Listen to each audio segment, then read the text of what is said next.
விஜயா ரொம்ப யோசனையோடய உட்காந்துருக்காங்க. என்னாச்சு விஜயா அப்படின்னு அண்ணாமலை பக்கத்தில் வந்து உட்காரேன். என்னாச்சுன்னு உங்களுக்கு தெரியாதா அப்படின்னு சொல்லிட்டு இருக்காங்க. ரொம்ப சுகமாக இருக்க இங்கே அண்ணாமலை விஜயாவை பார்த்து, நான் ஒன்று சொல்கிறேன் விஜயா, உன் மனோஜ் தப்பு பண்ணாமல் எதுவுமே நடந்திருக்க வாய்ப்பில்லை. உன் பிள்ளை மனோஜுக்கு சப்போர்ட் பண்ணுறதை விட்டுட்டு அவன் பண்ணுற தப்பை திருத்துறதுக்கு முயற்சி பண்ணணும். இனிமேல் பண்ணி எதுவும் ஆக போகிறதில்ல. இனிமேல் ரோஹினி இங்கே டிவோர்ஸ் கொடுக்கவும் போகிறதில்ல, உன் பிள்ளைக்கு டிவோர்ஸ் வாங்கவும் முடிய போகிறதில்ல. நீ இன்னொரு பொண்ணை பார்த்து கல்யாணம் பண்ணி வைக்கணுன்ற முடிவை இங்கே விட்டுட்டு மனோஜ் சேர்ந்து வாழ்ந்ததுனால தான் இன்றைக்கி குழந்தை பிறக்கவும் போகுது. அதனால் அவனுடைய முடிவை என்னன்னு கேட்டு தெரிஞ்சுக்கிட்டு அவனுக்கு அந்த வாழ்க்கையை அமைச்சு கொடுக்க முயற்சி பண்ணுன்னு சொல்ல, என்ன நீங்கள் இவ்வளோ சாதாரணமாக இந்த விஷயத்தை பற்றி சொல்கிறீங்க? என்னால் அவ்வளோ சாதாரணமாலாம் இதை விடவும் முடியாதுன்னு சொல்லிட்டு இருக்காங்க இங்கே விஜயாவும். விஜயா சொன்னதை கேட்டீங்க அண்ணாமலை உன்னை என்றைக்குமே திருத்த முடியாதுன்னு நினச்சிக்கிட்டு, மீனா எனக்கு ஒரு காஃபி கொண்டு வாமான்னு சொல்லிட்டு இருக்கும் போதே மீனா காஃபி கொண்டு வந்து கொடுக்குறாங்க. வீட்டுக்கு ஸ்ருதி ரவி 2 பேருமே வராங்க. ரவி ஸ்ருதி வந்து உட்கார, ஆண்டி ஒரு முக்கியமான விஷயம்னு சொல்கிறாங்க. என்ன விஷயம்? திரும்ப என் தலையில் இடிய போடுற விதமாக மனோஜை பற்றியோ இல்லை ரோஹினியை பற்றியோ ஏதாவது ஒரு விஷயத்த சொல்ல போகிறேன் அதுதானேன்னு சொல்ல, சச்சா தினமும் அவங்கள பற்றியே பேசி எனக்கே போர் அடிக்குதாண்டி. எங்களுக்கு ரெஸ்டாரண்ட்டில் ஒரு முக்கியமான ஆர்டர் கிடச்சிருக்கு, அந்த விஷயத்தை பற்றி சொல்லலான் தான் இருந்தோன்னு சொல்லும்போது, அப்படியா ரவி, அப்படியா ஸ்ருதி, ரொம்ப சந்தோஷம் அப்படின்னு மீனா சொல்கிறாங்க. ஆமாம் மீனா, முக்கியமாக உங்களுடைய வாழைப்பூ வடைக்கு ரொம்ப ஃபேவரட் ஆகிட்டாங்க. உங்களுடைய கேசரி வாழைப்பூ வடை இது 2 ஐட்டத்தையும் நீங்கள் சரியாக செஞ்சு கொடுத்துட்டிங்கன்னா போதும் அப்படின்னு சொல்ல, சரி நான் கண்டிப்பாக செஞ்சு தரேன், அதோடைய ரெசிபியை மட்டும் எனக்கு எப்படின்னு சொல்லுங்க நீ அப்படின்னு சொல்ல, சரி நான் சொல்கிறேன் ரவி அப்படின்னு அங்கே மீனாவும் சொல்கிறாங்க. உங்களுக்கு எல்லாமே நல்லா தெரிஞ்சிருக்கு மீனா, சூப்பர், ரொம்ப டேலண்டான ஒரு பர்சனாக இருக்கீங்க. இந்த காலத்தில் எத்தனையோ படிப்பு படிச்சிருக்கேன், பேருக்கு பின்னாடி 7 டிகிரி 8 டிகிரி போட்டிருக்கேன்னு சொல்கிறவங்க எல்லாரும் முட்டாளாக இருக்காங்க. ஆனால் நீங்கள் ஸ்கூல் படித்து காலேஜ் பாதியோட நிறுத்திருந்தாலும் கூட, ஆனால் நீங்கள் எல்லாத்துலேயுமே எங்கள் இம்ப்ரூவாக ரொம்ப இன்வால்வ்மெண்ட்டாக ரொம்ப சூப்பராக அருமையாக பண்ணுறீங்க மேடம்.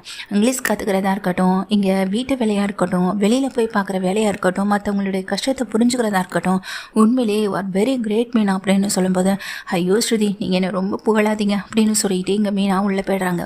பார்த்தீங்களா இங்கே மனோஜை இப்போ தானே சொன்னால் அசிங்கப்படுத்தக்கூடாது அவமானப்படுத்தக்கூடாதுன்னு, அடுத்த நிமிஷமே இந்த ஸ்ருதி என்ன பண்ணிட்டு போகிறா பார்த்தீங்களான்னு சொல்ல, உனக்கு தான் அப்படி தோணுது விஜயா, ஏன்னா குற்றமுள்ள நெஞ்சு தான் குறுகுறுக்குன்னு சொல்லுவாங்க, அதனால தான் உனக்கு இப்படி தோணுது. ஸ்ருதி சாதாரணமாக சொல்கிற விஷயம் கூட உனக்கு இவ்வளோ பெரிய விஷயமா தோணுதுன்னா அதுக்கு யார் காரணம்? அதுக்கு நீ தான் காரணம் அப்படின்னு சொல்லிட்டு இருக்காங்க. அண்ணாமலை கிளம்பி உள்ளே போன அந்த கேப்லேயே இங்கே விஜயா வந்துட்டு, என்னங்கன்னு வேகமாக கத்தேன், என்னாச்சுன்னு சொல்லிட்டு வெளியே ஓடி வராங்க. மனோஜ் அவனுடைய ஷோரூமில் இருக்க சிசிடிவி ஃபுட்டேஜை நான் பார்க்குற மாதிரி அங்கே வேலை பார்க்குற ஜீவா என் ஃபோனில் கனெக்ட் பண்ணி கொடுத்தால. ஆமாம், என்ன இப்போ அதுக்கு திரும்ப ரோஹினி அங்கே வந்துட்டான்னு சொல்லி ஏதாவது பேச போறியா? இங்கே பாரு விஜயா, ஏதாவது பேசி வைக்கிறேன்னு சொல்லி பிரச்சனையை உண்டு பண்ணிடாத, அதுவும் இது ஒரு குழந்தை சம்மந்தப்பட்ட விஷயம்னு சொல்ல, அது இல்லைங்க நீங்களே இங்கே பாருங்கள் அப்படின்னு சொல்லிட்டு இங்கே பார்க்குறாங்க. அப்போ தான் கனகாவுடைய அம்மாவும் கனகாவும் அவங்க வந்து நிற்கிறாங்க. மனோஜ் வந்துட்டு கனகா கிட்டேயும் அவங்க அம்மா கிட்டேயும் பேசிக்கிட்டு இருக்காங்க. ஆண்டி சீக்கிரமாகவே நான் வரத்துக்கு ட்ரை பண்ணுறேன் ஆண்டி, கனகா கூட சேர்ந்து வாழணும்னு நீங்கள் ஆசைப்படுறதெல்லாம் சரிதான், ஆனால் அந்த வாழ்க்கையை விட்டு வரதுக்கு இப்போ ரோஹினி டிவோர்ஸ் கொடுக்க மாட்டேன்னு சொல்லிட்டு இருக்கான். டிவோர்ஸ் கிடச்ச அடுத்த நிமிஷமே வீட்டில் எல்லாருக்கிட்டே நான் இந்த விஷயத்தை வந்துட்டு சொல்லிடுவேன், எனக்கும் கனகாவுக்கும் கல்யாணம் ஆன விஷயத்த நான் வீட்டில் நிச்சயமாக சொல்லிடுவாண்டி அப்படின்னு சொல்லி பேசிக்கிட்டு இருக்கேன். என்ன விஷயம், என்ன விஜயா, என்ன பேசுகிறாங்கன்னு கேளு அப்படின்னு சொல்லிட்டு இருக்காங்க எங்கள் அண்ணாமலையும். அப்போ தான் ஸ்ருதி ரவி 2 பேருமே வர என்னாச்சுன்னு சொல்லி கேட்குடி, இது எப்படிரா குரலு அவங்க பேசுகிறது என்ன இதுன்னு நம்ம எப்படிரா கேட்குறது? அந்த பொண்ணு வேற மனோஞ்சு தொட்டு பேசிக்கிட்டு இருக்கான், அவள் புருஷன் எங்கடா போனான் அப்படின்னு சொல்லிட்டு இங்கே விஜயா சொல்லும்போது, இங்கே கொடுங்க அப்படின்னு அங்கே ரவி வாங்குறவங்க அதை வந்துட்டு வாய்ஸை வச்சு கேட்கவும் செய்கிறாங்க. அப்போ அவங்க பேசின அத்தனை விஷயத்தையும் இங்கே வீட்டில் இருக்க எல்லாருமே கேட்டுறாங்க. முக்கியமாக இங்கே முத்து, ரவி, அண்ணாமலை, மீனா, விஜயானு எல்லாருமே காது கொடுத்து கேட்க, அப்போது ரவி அங்கே மனோஜ் பேசின விஷயம் அப்படியே எல்லாருக்கும் கேட்டது. வீட்டுக்கு தெரியாமல் கல்யாணம் பண்ணிக்கிட்டேன், சீக்கிரமாக வந்து வாழ்கிறேன், சீக்கிரமாக எப்படியாவது இந்த விஷயத்தை வீட்டில் சொல்ல ட்ரை பண்ணுறேன் அப்படின்னு இந்த மாதிரியான விஷயத்தை எல்லாத்தையும் கேட்டதுக்கு பிறகு முத்துவுக்கும் ரவிக்கும் அப்போ தான் விஷயம் தோணுது. அப்போது அன்னைக்கு கூட கல்யாணம் நடக்க இந்த சமயத்தில் நம்மளை அந்த இடத்த விட்டு அனுப்புனதுக்கு காரணம் இவன் தாண்டா. அப்போ கூட அன்னைக்கு நம்ம அந்த கல்யாண வீட்டிலேருந்து நம்மளை அந்த வீட்டை விட்டு அனுப்புனது இவனாக தான் இருக்கணும் முத்துன்னு சொல்லிட்டு இங்கே ரவியை சொல்ல, ஆமாம் நாம் அங்கேருந்து கிளம்பி போன பிறகு மீனோட பர்ஸ் எடுக்கிறதுக்காக திரும்ப ரிட்டன் போனப்போ இங்கே கனகா கூப்பிட்டு வச்சு மந்திரம் சொல்லவும் ஆரம்பித்தாங்க. என்ன மேடம்னு சொல்லி கேட்கும்போது, இல்லைப்பா அவங்க தான் வந்துக்கிட்டு இருக்காங்களேன்னு சொல்லி என்னை சமாளித்தாங்க. இப்போ தான் தெரியுது அவங்க எல்லாருமே சேர்ந்து இங்கே பிளான் பண்ணியிருக்காங்க. ஏமா இப்போவாது உங்களுக்கு புரியுதா இல்லையா அவன் எவ்வளோ பெரிய ஃப்ராடுத்தனத்தை பண்ணிக்கிட்டு இருக்கானு. நல்ல வேலை சிசிடிவி ஃபுட்டேஜை எங்கள் அம்மாவுடைய ஃபோனில் கனெக்ட் பண்ணி வச்சதுனால தான் இன்றைக்கி நமக்கு விஷயமே தெரிஞ்சிருக்கு. இல்லைனா என்ன இருக்கும் அப்படின்னு முத்து சொல்கிறாங்க. இதை கேட்ட உடனேயே எங்கள் விஜயை வந்துட்டு ரொம்பவே உடஞ்சி போய் நிற்கிறாங்க. அண்ணாமலை இதை பார்த்துட்டு தாங்கிக்க முடியாமல் நிற்கிறாங்க. ஏண்டா முத்து, இந்த விஷயம் வெளியே தெரிஞ்சா நிச்சயமாக மனோஜுக்கு தண்டனை கிடைக்கும்ல அப்படின்னு சொல்ல, கண்டிப்பாப்பா கண்டிப்பாக கிடைக்கும். கண்டிப்பாக இங்கே பார்லர் அம்மாவே போயிட்டு மனோஜ் உள்ளே தள்ளுறதுக்கும் ரெடியாக தான் இருக்கும். ஏன்னா இவன் பண்ணியிருக்கிறது சாதாரண வேலையா, இப்படி பணத்துக்காக ஆசைப்பட்டு இன்னொரு பொண்ணை கல்யாணம் பண்ணியிருக்கான். அதில் தான் அவங்க பேசிக்கிறது நல்லாவே ரெக்கார்டாக இருக்கேன். இதுக்கு மேலே வேறு என்னப்பா வேணும் அப்படின்னு சொல்லி பேசிக்கிட்டு இருக்கும்போதே இங்கே கொஞ்ச நேரத்தில் மனோஜ் வீட்டுக்கு வந்துடுறாங்க. எல்லோரும் அமைதியாக மனோஜுக்காக வெயிட் பண்ணிகிட்டு இருக்காங்க. அம்மா அம்மா அப்படின்னு சொல்லிக்கிட்டு உள்ளே வராங்க. உள்ளே வந்த மனோஜ், என்னாச்சு, ஏன் எல்லோரும் மாதிரி இருக்கீங்க அப்படின்னு மனோஜ் கேட்குறாங்க. அப்போ அங்கே நிற்கிற முத்து கொஞ்சம் கூட யோசிக்கலை, பயங்கரமாக போட்டு மனோஜ் அடிக்க விஜயா கூட வேடிக்கை பார்த்துக்கிட்டு இருக்கேன். என்னம்மா இந்த மனோஜ் என்னை இப்படி போட்டு அடிக்கிறான்? டேய், இப்போ நான் என்னடா பண்ணிட்டேன், எதுக்குடா என்னை போட்டு அடிக்கிறேன்?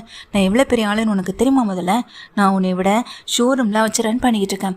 பெரிய பெரிய ஆளெல்லாம் எனக்கு நல்லா தெரியும். அப்படி இருக்கும்போது நீ சாதாரண ஒரு டிரைவர், நீ என்னை அடிக்கிற அளவுக்கு நான் அவ்வளோ மோசமாயிட்டேனான்னு சொல்லும்போது, டேய் நீ சரியான ஃப்ராடுடா, ஃப்ராடு, மற்றவங்க வாழ்க்கையில் விளையாடிய மிகப்பெரிய ஃப்ராடுன்னு சொல்ல, அதுக்கு ஒன்றே மீனாவும் உங்களை மாதிரி ஃப்ராடுத்தனம் பண்ணுறதுக்கெல்லாம் இவருக்கு வராது. நீங்கள் ஃப்ராடுத்தனம் பண்ணதுனால தான் உங்களை இவர் அடிக்கவும் செஞ்சுருக்காருன்னு சொல்ல, அப்படி நான் என்ன பண்ணிட்டேன்னு சொல்லி மனோஜ் கேட்குறாங்க.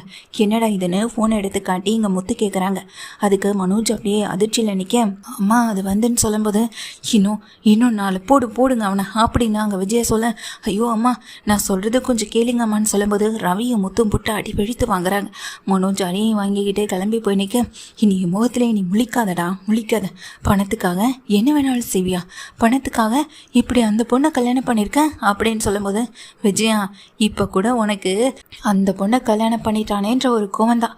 இதே இந்த இடத்துல வேறு நல்ல பொண்ணாக இருந்திருந்தா அப்போ அந்த பொண்ணை கல்யாணம் பண்ணிட்டா சரின்னு சொல்லுவியான்னு சொல்ல, இல்லைங்க அப்படிலாம் சொல்லலை அப்படின்னு சொல்லும்போது, நீ பேசுகிறதே அப்படி தான் விஜயா இருக்குது. உன் பிள்ளைக்கு இப்போயும் நீ சப்போர்ட் பண்ணி தான் பேசிக்கிட்டு இருக்க. அவன் பண்ணதா தப்புன்னு நீ வாயை திறந்து சொல்லவே இல்லை அப்படின்னு சொல்லிட்டு எங்கள் அண்ணாமலை சொல்கிறாங்க. அதுக்குள்ளே போலீஸ் வந்துடுது. இதை யார் பண்ணாங்க ஏது பண்ணாங்கன்னு தெரியாமல் முழிச்சிட்டு இருக்க அண்ணாமலை சொல்கிறாங்க, நான் தான் போலீஸ்க்கு கால் பண்ணேன்னு. எல்லாருக்கும் ரொம்ப பெரிய அதிர்ச்சி ஆகிடுது. ஏன்னா அண்ணாமலை இப்படி ஒரு விஷயத்த பண்ணக்கூடிய ஆள் இல்லையே நினச்சி முத்து வந்துட்டு அண்ணாமலைகிட்ட போய் கேட்க, இப்படிப்பட்ட ஃப்ராடு அயோக்கியதனம் நிறைஞ்ச இந்த மனோஜுக்கு தண்டனை கிடைச்சாதான்டா இவனுக்கெல்லாம் புத்தி வரும். ஒரு நாளாச்சும் இல்லை, இனி எத்தனை வருஷம் ஆனாலும் ஜெயிலே இருக்கட்டும். இவனை வெளியெடுக்கிறத பற்றி இந்த வீட்டில் இருக்க யாரும் யோசிக்கக்கூடாது. என் பேச்சை மீறி இவனை வெளியே எடுக்கிறேன், வக்கீல பார்க்குறேன்னு சொல்லிட்டு இந்த வீட்டை விட்டு போனீங்க, அதுக்கப்புறமா என்னை உயிரோடவே பார்க்க முடியாது அண்ணாமலை சொல்கிறாங்க. வந்திருக்க போலீஸும் இன்னொரு முதல் கல்யாணத்தை மறைச்சி இன்னொரு கல்யாணம் பண்ணிக்கிட்டாருன்ற மாதிரி அதாவது கம்ப்ளைண்ட் கொடுத்ததுனால கைது பண்ணிட்டு போகவும் செய்கிறாங்க. சார், உங்களை மாதிரி ஒரு அப்பாவை நான் இன்றைக்கி தான் முதல் தடவையாக பார்க்குறேன். பெத்த பையன் தப்பு பண்ணாலும் கம்ப்ளைண்ட் கொடுக்குறீங்களே, வெரி கிரேட் சார் அப்படின்னு சொல்லிட்டு போங்க. ஏங்க உங்களை பாராட்டணுங்கிறதுக்காக தான் இதெல்லாம் பண்ணிங்களா? என் பிள்ளையோட வாழ்க்கை என்னங்க ஆகுறதுன்னு சொல்ல, இதுக்கு மேலே உன் பிள்ளையோட வாழ்க்கை ஆகுறதுக்கு என்ன இருக்குது?